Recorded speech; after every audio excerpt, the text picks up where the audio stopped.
I'm ஷஃபிலா from Devadanapatti.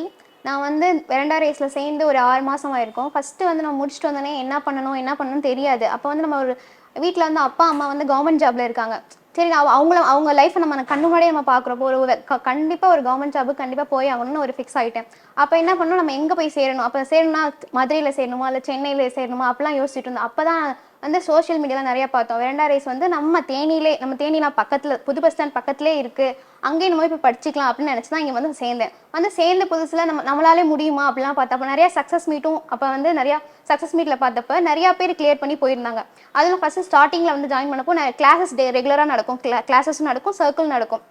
கிளாஸஸில் இருக்க doubts கேட்கணும்னா நம்ம வந்து சர்க்கிளில் வந்து மென்டார்ஸ்ட்டை கேட்போம். அப்போ வந்து அவங்க ஒவ்வொரு டவுட்க்கும் எக்ஸாக்ட் கிளாரிஃபிகேஷன் கொடுப்பாங்க. அதுவும் இல்லாமல் நமக்கு இண்டிவிஜுவலாக கேர் பண்ணுவாங்க. நம்ம எந்த சப்ஜெக்ட்ஸில் வீக்காக இருக்கும், ஸ்ட்ராங்காக இருக்கும்.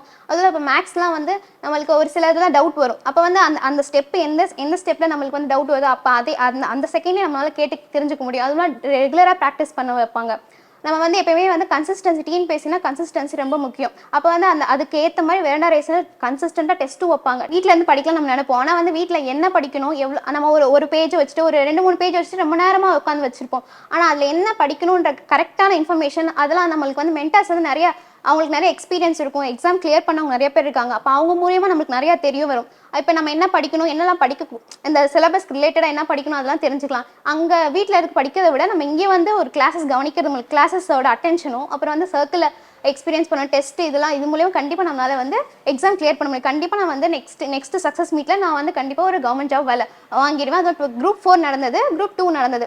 Group 4லேயே ஒரு கான்ஃபிடன்ஸ் வந்துடுச்சு எனக்கு, நம்மளாலையும் போட முடியும். ஏன்னா நம்ம ரெகுலராக நம்மளுக்கு ப்ராக்டிஸ் கொடுத்தாலும் நம்ம ரெகுலராக அவங்க சொல்கிறத செஞ்சாலே கண்டிப்பாக நம்மளால போக முடியும் அப்படின்னு ஒரு கான்ஃபிடன்ஸ் வந்துச்சு. Group 1லேயே கொஞ்சம் கான்ஃபிடன்ஸ் வந்துச்சு. அடுத்து கண்டிப்பாக Group 2ல் கண்டிப்பாக வந்து சக்ஸஸ் ஆகி அடுத்த மீட்டில் வந்து நான் கண்டிப்பாக அப்பா அம்மா கூட போய் வாங்கிடுவேன். அதுக்கப்புறம் வந்து இங்கே லேப் ஃபெசிலிட்டி அப்புறம் வந்து எல்லா இன்ஃப்ராஸ்ட்ரக்சர் ஃபெசிலிட்டி எல்லாமே வந்து ரொம்ப சூப்பராக இருக்குது.